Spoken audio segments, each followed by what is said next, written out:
শাকিব খানকে বলবো শাকিব খান যেন তার সিকিউরিটি নিজে যেটা আছে সেটা রাখবে, পরবর্তীতে সে যেন সরকারের কাছ থেকে পুলিশি সাহায্য বা পুলিশি সিকিউরিটি রাখে। একজন পাগল উন্মাদ বা একজন সন্ত্রাসী এফডিসিতে এসে শাকিব খানকে খোঁজাখুঁজি করেছে এবং ভাঙচুর করেছে, এই খবরটা আপনারা সবাই জানেন। আমি একটা ভিডিও করেছিলাম, কিন্তু আসল ঘটনা কি সেটা নিয়ে বিস্তর আলোচনা হচ্ছে। কোনো কন্টেন্ট ক্রিয়েটার যে যার মতো করে মনের মাধুরী দিয়ে গল্প সৃষ্টি করে কন্টেন্ট তৈরি করছে। এবার আসল ঘটনাটা সাকিবিয়ানদের জানাবার দরকার আছে, এই জন্য যে সত্যিকার যেটা ঘটেছিল সেটাই আমি এখন উদ্ঘাটন করতে যাচ্ছি। আমি প্রথমেই, যেহেতু এখানে গৌরী ছবির নাম উঠেছে, খসরুর নাম উঠেছে, অলিক হাসানের নাম উঠেছে এবং দীপজলের নাম উঠেছে, শাকিব খানের নাম উঠেছে এবং আরো অনেকের কথায় বলা শোনা যাচ্ছে, কিন্তু ওর মুখে যে ভিডিওটা আমি দেখেছি সেখানে এত মানুষের নাম নেই। প্রথমে আমি খসরুকে ফোন করি, দেখি খসরু কি বলে, কি হয়েছে বা কি সে জানে এই সম্পর্কে। খসরু প্রযোজক Gouri cinema. Hello hello hello Khasru, Swapan Chowdhury.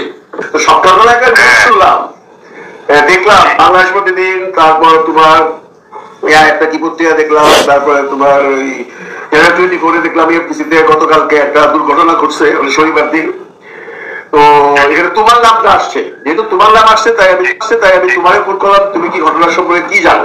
আমি ওই যে আপনার মতোই হচ্ছে যে আমি ওই অনলাইন পোর্টাল এবং ওই নিউজ গুলোতে দেখেছি। তো বিষয়টা হচ্ছে যে আমি তো ছিলামই না, আর আমি এফডিসি তেও যাই না, হচ্ছে যে অনেকদিন যাই না। তো এটা শোনার পরে যেটা আমি করছি যে আমি শুনেছি যে সেখানে নাকি পরিচালক গাজী মাহবুব ঘটনার প্রথম থেকে একদম শেষ পর্যন্ত ছিল, যিনি এখন এই পরিচালক সমিতির কমিটির মেম্বার নতুন নির্বাচিত।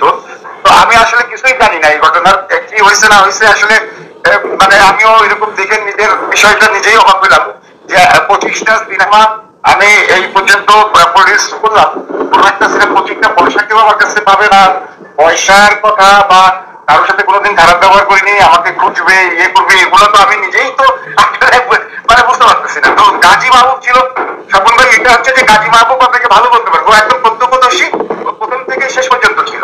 আচ্ছা আচ্ছা, সাকিবের সাথে কি পুরো শুনছো কিছু? না, এটা শুনো নাই। সাকিবের সাথে ওই গাজী মাহবুবের থেকে আমি আপনার শুনতে পাবেন যে ওখানকার গাজী মাহবুব ছিল, গাজী মাহবুব ছিল, উনি বলতে পারবেন ভালো। আমি আসলে আমি এগুলো নিয়ে এই সমস্ত মানে এখন কি করবো বলেন, একজন বলেছেন আমি যদি সম্বন্ধে আপনাকে বলি আপনার কাছে আমি টাকা পাই, এখন আমার তো স্বাধীনতা।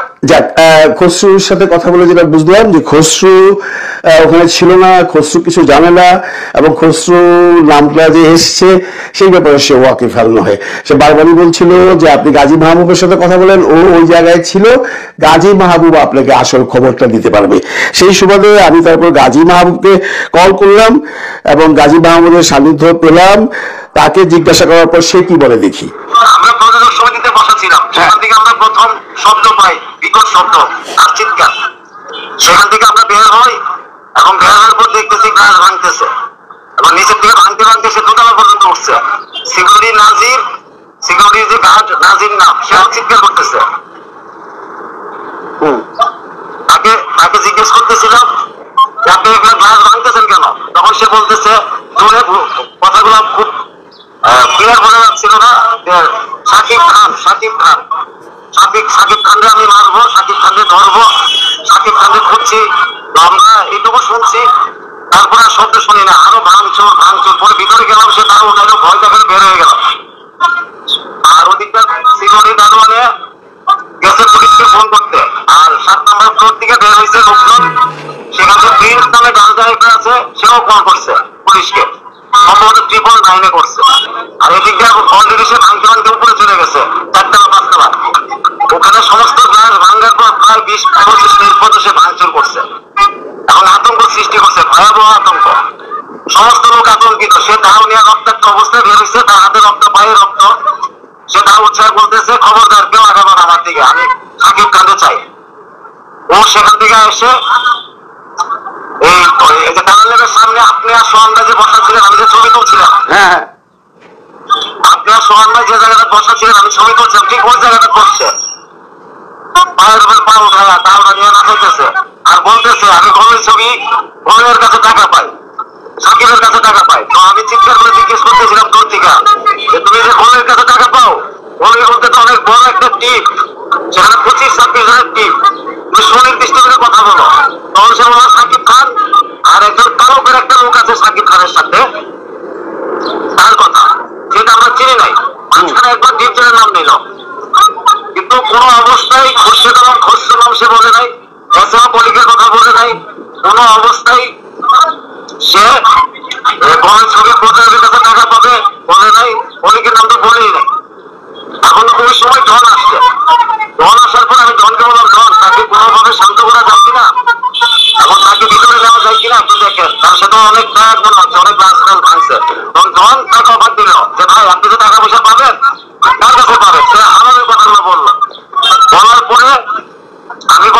ভাই আপনি যে টাকা পাবেন তাদের এখন আমরা টাকা পাই।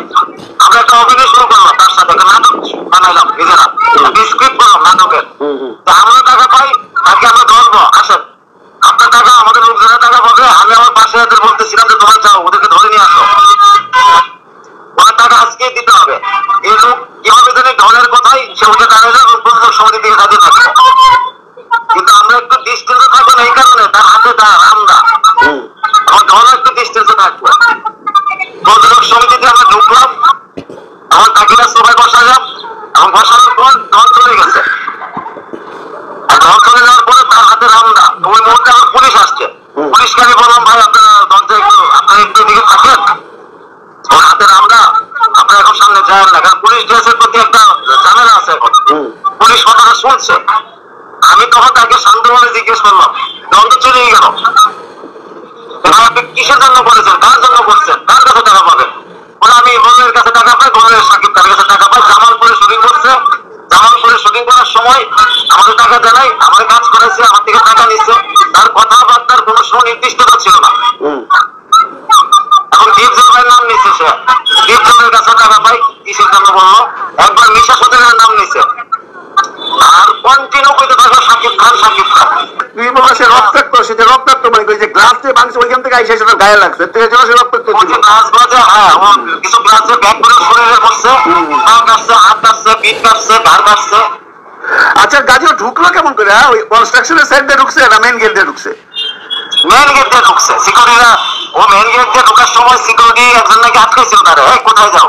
সে দাও উঠাইছে, দাও তো সামনে দেওয়া একেবারে চকচক করতেছে। আমি সময়টা পাঠিয়ে আপনি বুঝলেন। আচ্ছা দাও একেবারে চকচক করতেছে।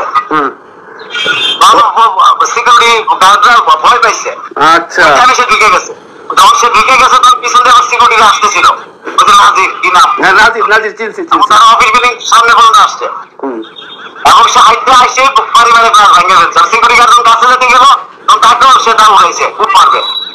তখন সিকিউরিটি গার্ড সে ভয় পেয়ে গেছে, ব্যাক করছে। আচ্ছা তুমি তো এখন অনেক বড় ডিরেক্টর গাজী, অনেক ভালো ভালো ছবি বানাইছো বাংলাদেশের, তোমার ভিতরে প্রচুর মেধা আছে, তুমি এখন বর্তমানে পরিচালক সমিতির কমিটির মেম্বার। তোমার কি মনে হয় এটা কি শুধু মানসিক রোগী?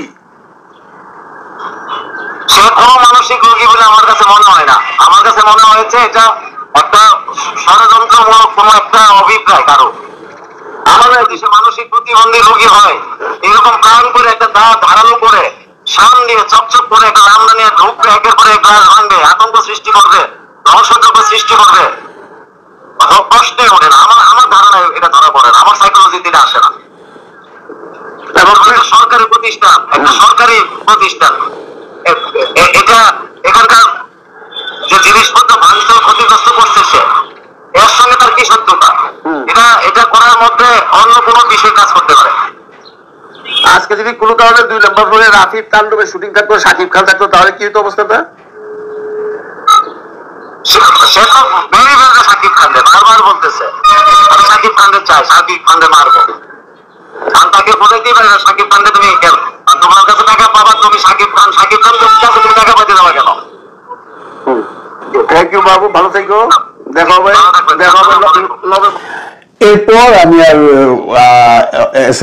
অলিককে ফোন করি নেই, কারণ সে আমেরিকাতে আছে, তার নামও আসে নাই। অলিক কিছু বলতে পারবে না, অলিক আমেরিকায় বসে আছে।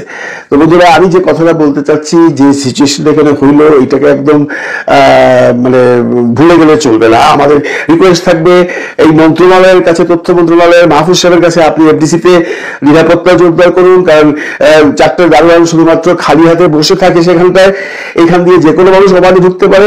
এখানে পুলিশ রাখার একটা ব্যবস্থা করুন, এফডিসি একটা সিআইপি প্লেস। আপনারা একদম এটাকে অবহেলা করবেন না, কারণ একটি শিল্পীর জীবন না, শুধু যে কোনো একজন মানুষের জীবনই অনেক মূল্যবান। এই ধরনের ঘটনা যদি এফডিসিতে পরপর ঘটে, এতে করে সরকারের ভাবমূর্তিও নষ্ট হয়। এবং এফডিসি এমডি মহোদয়কে বলবো যে আপনি অতি সত্বর মন্ত্রণালয়ে যোগাযোগ করে এফডিসি সিকিউরিটি বাড়ান। এবং সাকিব খানকে বলবো সাকিব খান যেন তার সিকিউরিটি নিজে যেটা আছে সেটা রাখবে, পরবর্তীতে সে যেন সরকারের কাছ থেকে পুলিশি সাহায্য বা পুলিশি সিকিউরিটি রাখে, উইথ গান, উইথ আর্মস। নইলে এই ধরনের ঘটনা যে আরো ঘটবে না আমরা কেউ জানি না।